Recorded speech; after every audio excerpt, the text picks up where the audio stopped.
Hello, welcome back. I've made videos, as you can see, on my website on what I call the main health problems, the asthmas, the arthritis, the IBS, eczema and weight and such. But I now want to talk briefly on many other health problems that I've cured over the years for thousands of people. And if you wish to check my testimonial letters on my website, then you'll see the support that I've had from people when they thank me basically for changing their lives. Let's run through some of these. Nausea, well, that's what happens when your brain's not happy. You put something in that your brain wants to get rid of, so it makes you feel sick, and in many cases it will make you be sick. It's just a waste disposal system basically. Loss of confidence, well, if you're not feeling good, if your brain's not running properly, it doesn't make you very confident. And of course the opposite is true as well. Fix your brain, fixes that. Epilepsy, there's about 500,000 people in the UK with epilepsy, 1 in 4 is a child.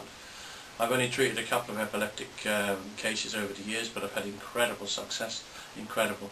One lady had status epilepticus, you'll see her letter, my testimonials, and for 20 years she suffered with anything up to 20 fits a day, and within a couple of months she was down to 2 minor fits in total, in a few months following the scan she went down to 2 minor fits. Read the letter. Coughing, it's just a build-up often of phlegm and mucus in the throat. It can be sensitive nerve endings, of course, also, but that's all controlled by the brain and clearing this fungus, which is simple enough. Sleep problems, well, if your brain's not happy, it's hardly going to lie down and go to sleep.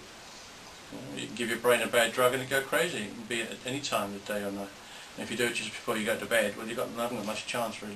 And this, of course, is another thing with kids. They jump into bed and they're up and down like yo-yos, or they have nightmares, or wet the bed, or whatever they do, you know, because their brain's gone crazy with the drugs you gave them before they went to bed, called, I don't know, bread or whatever it might be. You know, you've got to have these things sorted out. It's simple. Have a scan done.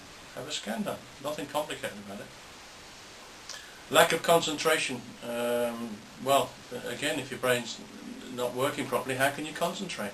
And the opposite is true, because when people come for their scan, everybody's energy level and concentration goes through the roof following the scan within weeks, because the brain starts waking up. Simple. Rhinitis, just sensitive nerve endings in the nose, nothing difficult. Hay fever, same thing. Tinnitus, well, you can get damage to the inner ear, of course, through trauma, or you can get a fungus in there, which we can deal with, and often that is all you need. Just clear the fungus, and those sound organs start working properly. Well worth looking into. Check the letters. Memory, again, if your brain's not working properly, you can't retain information. So if it's not in there, how can it come out again? Very logical, you think, yeah? You see this with school children. We do a lot in our work, where their results have gone through the roof. We had one child that went from the bottom of the class to the top of the class in almost every subject, following a food intolerance test, just because the brain woke up. He wasn't drugging it with bad drugs every day that mum and dad were trying to give him to make him healthy. And there's a letter there to support that as well in the testimonials. Snoring, it's just a build-up of mucus, nothing difficult about that one. Mood swings, well, you know, you can drink a bottle of gin and get very moody, or you can eat a cucumber and get very moody. If your brain doesn't want the drug, it's your brain's way of saying, I've got a problem. You've just given it one. Excessive sweating, just another waste disposal system basically, whether it be water your body's trying to get rid of, or whether it be heat or other chemicals. Or it might be, some people say their sweat smells like garlic or tastes like garlic. It's just a waste disposal. The body's trying to get rid of rubbish basically. And the worse, the more complicated your chemistry is, the worse it is, the more problems you get, and the more your brain will kick out this signal to make you sweat to get rid of them. Thrush, just a fungal problem, dead easy to fix. Vomiting, again, same thing as nausea basically. Eye sensitivity, well, you can have sensitive nerve endings in your eyes just as you can in your lungs or anywhere else. If they're there, you get problems. So fix the brain, you don't get sensitive nerve endings.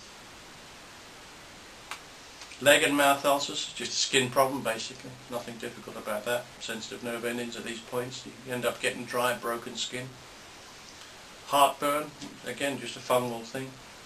Blood pressure, well, your brain controls your blood pressure. Fix your brain. Check the letters. Look at my testimonial letters. Lots of references to blood pressure having gone back to normal as soon as people start on this diet that suits their brain. Hot flushes, again, same things. Chemistry, lots of chemistry going on. Sweat pouring out of people. you don't get them. You don't get them at any time, even at the end of the month and all this stuff. You just fix your brain and you become a healthy chemistry set. That's all any of us are. We're walking chemistry sets. And if you get the chemistry wrong, you get all these problems. It's fairly logical when you think about it. Irritability, well, go back to the bottle of gin syndrome or the bottle of whiskey syndrome. You can be very irritable drinking some of that stuff. It's your brain's way of saying, I don't want it. Well, the same thing can happen when you eat a carrot or a piece of cheese if your brain doesn't want it. It can make you very irritable. Athlete's foot, again, fungal problem, no big deal. Libido, well, as I say, your brain controls everything. Fix your brain. Catarrh, just to build up a fungus. All this is very simple to clear.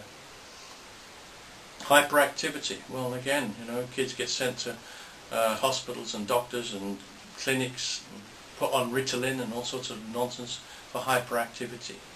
Again, you can get hyperactive with alcohol. You can get hyperactive with anything that goes into your body. Anything. Any foods or anything else. If your brain's having a problem with it, then you'll get a problem. And in some cases it turns out to be hyperactivity. In other cases it might be headaches or whatever. But and kids are pumped full of what we consider to be healthy foods. Nobody's checked to see what they're doing to the kid's brain. Do that, and when you do that, you'll find you've got a perfectly healthy child. Absolutely fantastic. They can go to school and they can get on with their work and be happy and do well. Not just at school, but in life.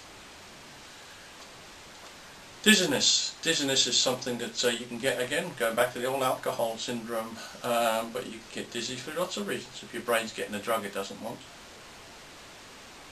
Test will tell you what it is. Colitis, well, that's just another fungal problem. Crohn's disease, same thing. I've had hundreds of people come to me with diagnoses of Crohn's disease over the years, just sort out the fungal problem. I know how to do it, and I'll tell you, and the problem disappears. Stress, you don't get stressed when you're feeling happy, when your brain's working properly. 40 million days are lost a year through stress in the UK. It's a lot of money going down the drain, a lot of people's lives being wrecked. But it doesn't happen. You feel great, you get up feeling $1 million every day and you stay that way. You really do. PMT, well, that's all linked to this chemistry at the end of the month stuff. But if you're a healthy chemistry set when that time comes around, you're going to stay healthy. Feel good. Cramp, well, your brain controls your muscles. Fix your brain, you won't get cramp. It really isn't difficult to think. It is so basic, and it is. It really is. It all comes down to the brain. The brain runs the body. So fix the brain. Hemorrhoids, just straining and struggling. Palpitations. Your brain controls your heartbeat, so fix your brain. It isn't difficult. Sciatica, biggest nerve in the body, like the sciatic nerve. If your brain's going to send out a wrong signal, there's a pretty good chance it'll run down there. Gout, same thing, just muscles and stuff. Nothing complicated. Loss of sense of smell, had some good success with that over the years. I'm never sure if it's going to work for people, but it's well worth a try. We certainly had some success. Sinusitis, just sensitive nerve endings. Sneezing, same thing. Tourette syndrome, only done 2 of those, but had some incredible success with them. I do mean incredible success. So if anybody's got that, please do contact me. Or tell them, if you know of anybody that has, tell them to make contact with me. Colic, it's just another fungal problem. Okay, running short on time, I'm going to have to say goodbye, and I hope this has been interesting, and if you do need any help, please do contact me, healthscan.co.uk. Look forward to hearing from you. All the very best. Bye bye now.